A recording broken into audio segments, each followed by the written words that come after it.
What does it take to really make the changes starting tomorrow? It takes more than philosophical pronouncement.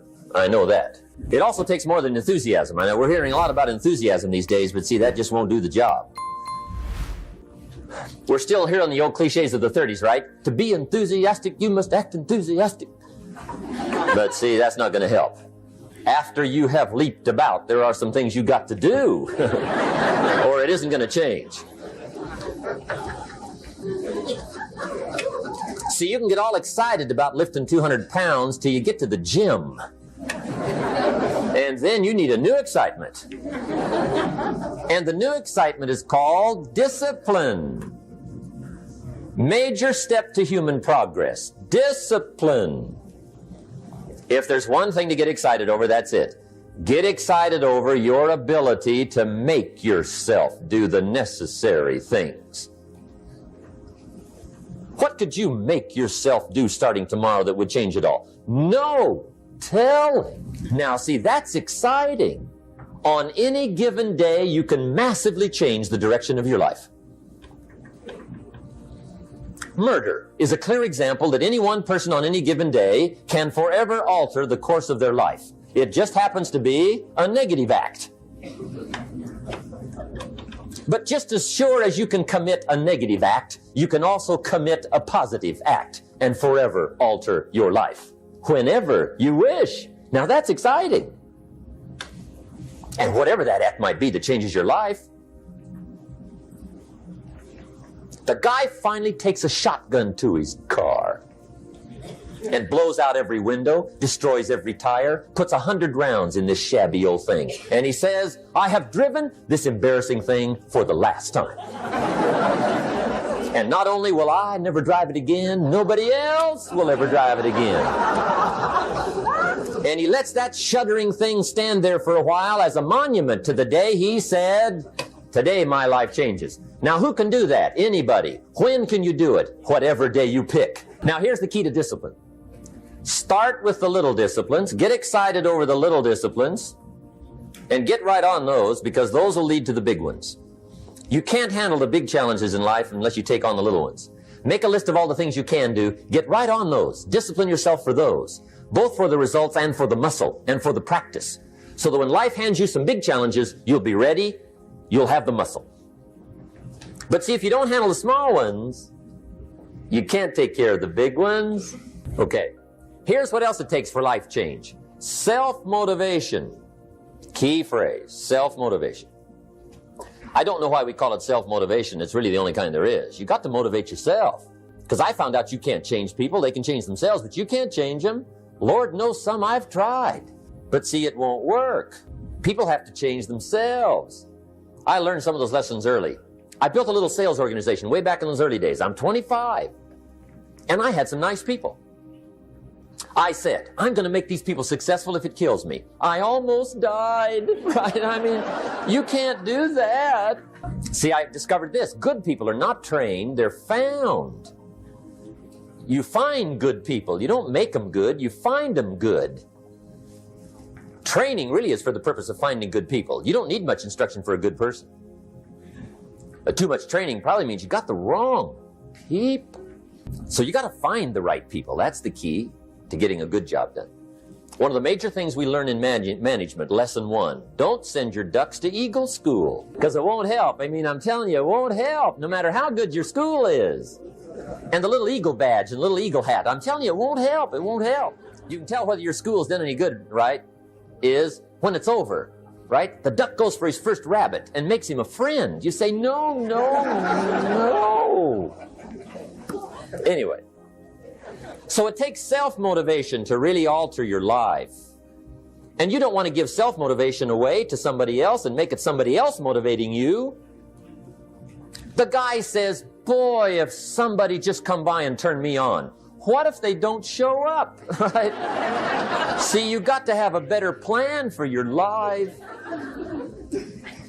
Okay. Now, if you're excited and you're ready to change, let me give you 3 steps to start life change that can change your life, your personality, your lifestyle, everything can change.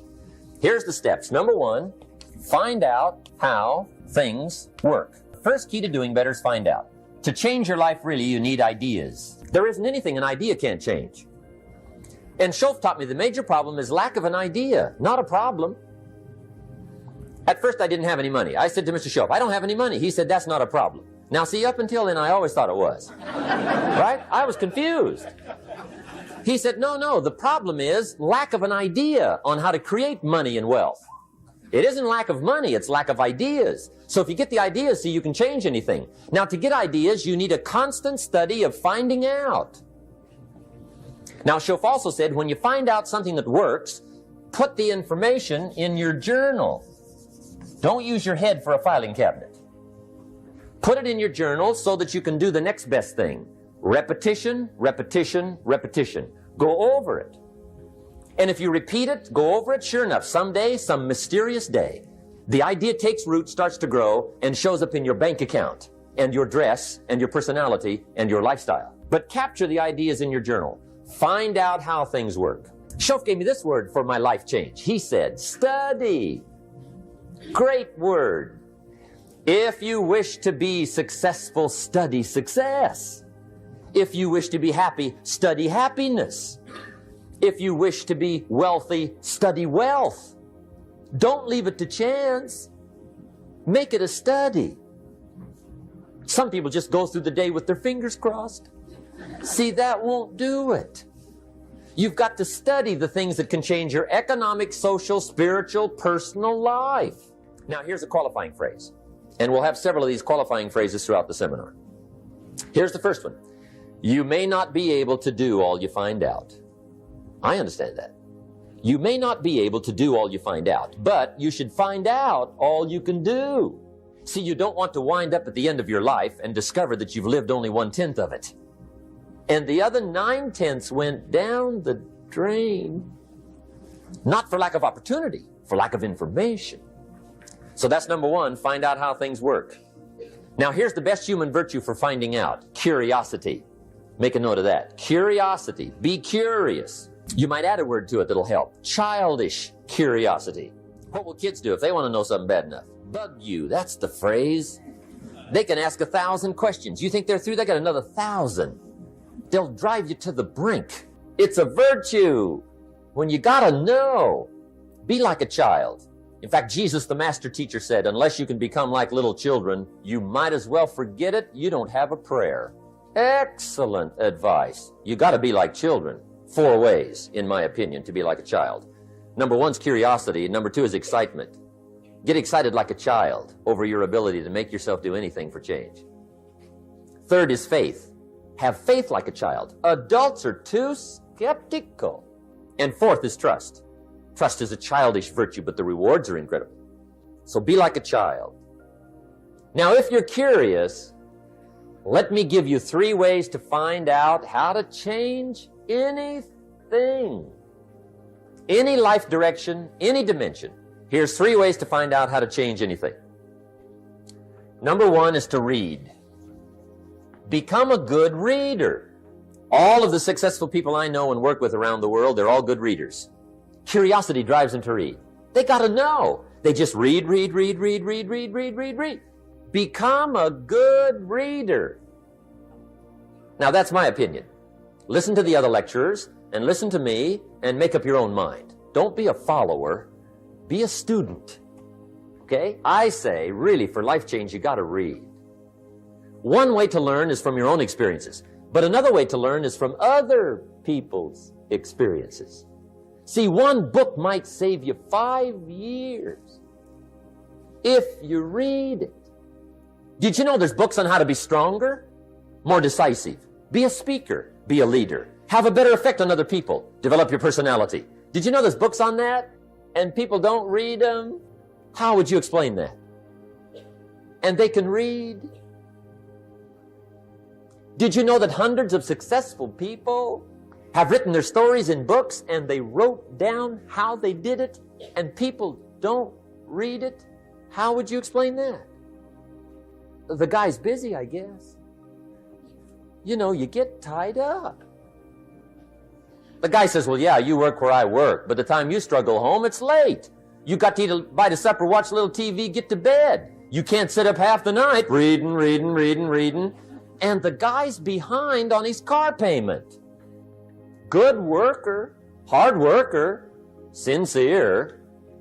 But you got to be better than sincere and work hard.